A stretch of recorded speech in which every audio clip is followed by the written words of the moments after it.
So ito na nga. Good morning mga kapanutsya. Ito, magluluto kasi ako ng tofu, tomato, egg soup. Or iba, egg drop soup. Pero yun, mix ko lang siya. Tomato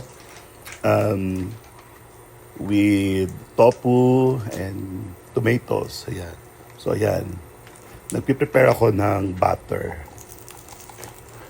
Nilagyan ko ng butter, yan una kong ginawa, butter. Then, hinit ko yung, para lumabas lang yung aroma niya. Ang next ko dyan is ginger. Yan.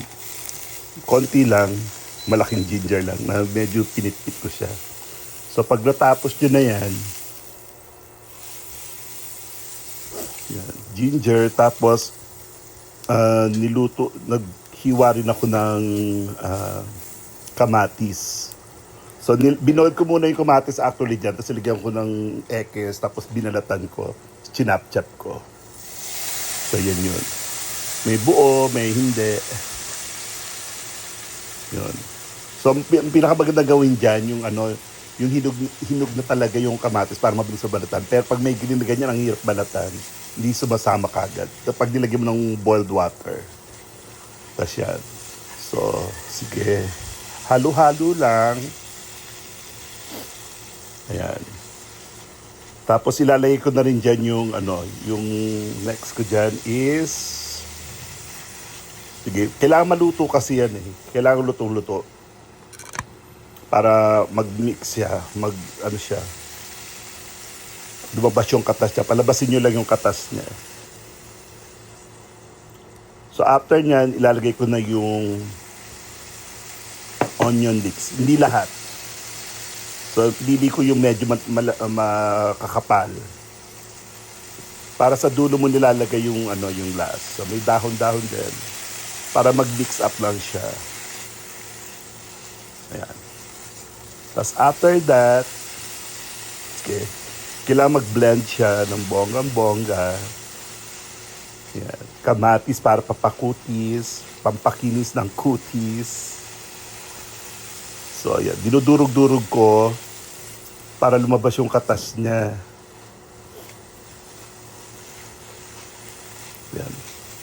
So, medyo atat na rin ako dyan. So, pinapabayaan ko lang siya. So, kailangan matyaga ka sa pagluluto. No? Tapos, lalagyan ko na rin ng chicken nor cubes, pampalasa. So, chicken nor cubes. Tapos, ilagyan ko rin ng patis. Hindi ko na napakita yung nor cubes kanina. Kinad ko kasi. Yan. Tapos, ilagyan ko na ng Thai patis. Kasi yung Thai patis, medyo hindi ganun kaalat. So, yan. Hindi pa pala yan. Akala ko nilagay ko kanina yung nor cubes eh. Yan. After nyan, siyempre voice over lang to, di ba? Tsaka ilalagay ko yung nor cubes. Nor cubes. Tagal. Kasi nahanap ko yung gunting dyan eh. Ang hirap pag parang nakadikit pa siya. Yan. So, yan. Pag nalagay nyo na yung chicken nor cubes, mix nyo lang yan. Mix lang. Hindi ko nga masusunog yung shansi ko dyan kasi medyo rubberized din yung shansi ko dyan.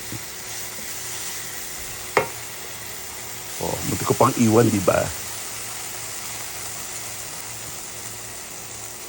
Nagpiprepare na kasi ako dyan nung yan.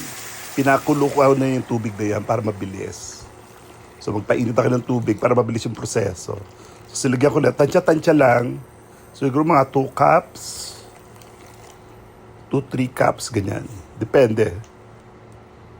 So, buboil mo ng konti yan. And then,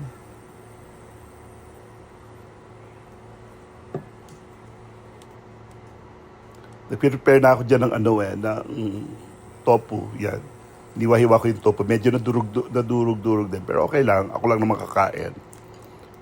Gusto ko lang pakita sa inyo yung niluluto ko before kainin. Ayan. Tapos, so habang niluluto nyo siya, so iwan mo muna dyan. Mag-prepare naman ako dyan ng cornstarch. cornstarch para medyo lumapot-lapot yung ano, yung magtikiling yung ano niya, yung soup. Yeah. So, any kind of brand ng ano niya, ng go. Kung cornstarch o gaw-gaw, pwede din yata yun. Yeah. So, medyo kumukulo-kulo na siya. Start na siya mag-boiled up. Ayan na. Tapos ilagyan ko ng mainit na tubig din para mabilis siya. Dapat pala hindi mainit ang ilagay nyo sa cornstarch. Room temperature lang. Kasi ang bilis eh. Doon parang lumalagkit na kagad. Ayan o. Tingnan mo, nagtik kagad. Ang hirap ano. Kaya maganda dyan, ang gagawin dyan. Normal ano lang na yung tubig. Hindi mainit na tubig. Tingnan mo, dumikit tuloy sa kutsara. So, alam mo, pagluluto talaga proseso yan eh. May pagmamahal. Para maging masarap yung pagluluto mo yun. Yan. Ay, matanggal talaga. Kasi nga mali yung proseso na ginawa ko eh. Dapat ano eh, yung room temperature lang. Yung tamang tubig lang, normal. Hindi mainit. Pero masarap na yan. Ang bango-bango pag namin nyo yung chicken. Tapos yung patis. Tapos, ilalagay ko na dyan yung nagbate ako ng 4 na itlog. Ano ko lang, dilabas ko, kinukuha ko dyan, nahanap ko kasi.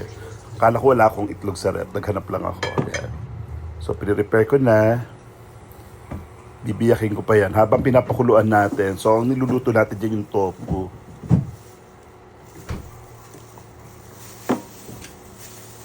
O yan. So, yan. So, yan na, ilalagay na natin. Yan, binibiyak ko na yung itlog dyan. So, 4 yung ginawa. Usually, 3 lang eh. Ewan ko ba't ginawa kong 4.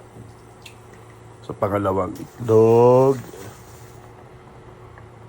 Gusto ko lang sigurong ano, malasa. Yan.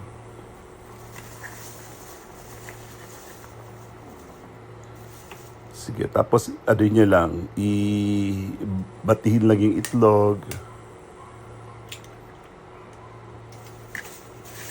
Yan, tapos sa basura kagad. Tapos yan, start ako mga gano'n. Pero gusto ko mangyari kasi yung parang sa Chinese soup na ano, medyo flour yung dating. Nilagyan ko nga ng tubig yan. Siguro kailangan talaga well mix. Hindi ko ma-mix kasi ng maigi yung itlog eh. Ganyan lang. Kailangan talaga. So dyan, next time gagawin ko dyan. Sobrang batihin nyo yung itlog. Or gumamit kayo ng mix para magano siya. Para pag nilagay nyo, hindi siya magbuo-buo ng sobrang buo-buo. Pero okay lang naman. Ako lang naman kakain. Ayan. So, nilagyan ko muna siya ng salt. Habang binabate, lalagay muna ako ng salt. Para mag-mix up. Isang ano lang, shade na maliit ng salt. Nilagyan ko pa ng tubig yan.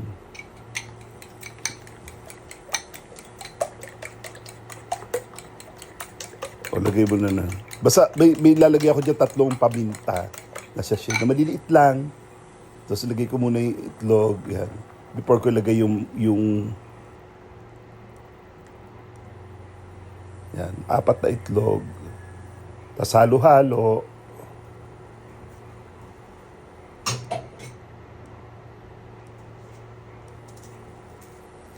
Yan na, yung pepper. 3 ganyan lalagay ko.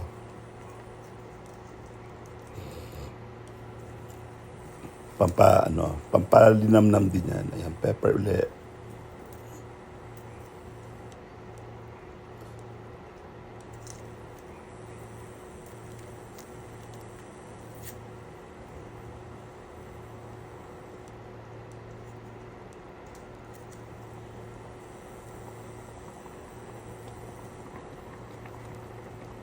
Ayan. So, malapit na maluto yan. Yan. Tapos, alagyan ko rin niya ng... Ilalagay pa ako dyan.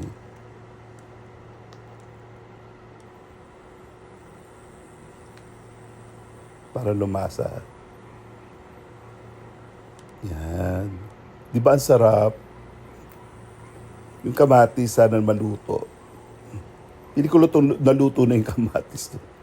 Kasi yung laki ng... Hindi ko kinat ng iba eh. Yung into 4 parts ko lang siya kinat. Tapos alagyan ko yan ng chili sauce. Yung chili sauce, nabili ko yan sa ano eh. Show My House. Nag-promote Show My House. Ayan. Chili garlic pala. Pampaano lang. Bigyan ng aroma rin. Konti lang kasi baka maanghang. Tapos alagyan ko yan ng sesame oil. Yun yung nagpapasarap din. Umami ng flavor. So, very generous ako maglagay ng sesame. Ayan na. Konti na lang, okay na. So, yan na yun. So, tikiman time na. Hindi ko na papakita. Ako dala yan. Yan na. Yan ang finished product. So, papartneran ko lang yan ng Skyflakes or anything na crackers. That's it. Bye!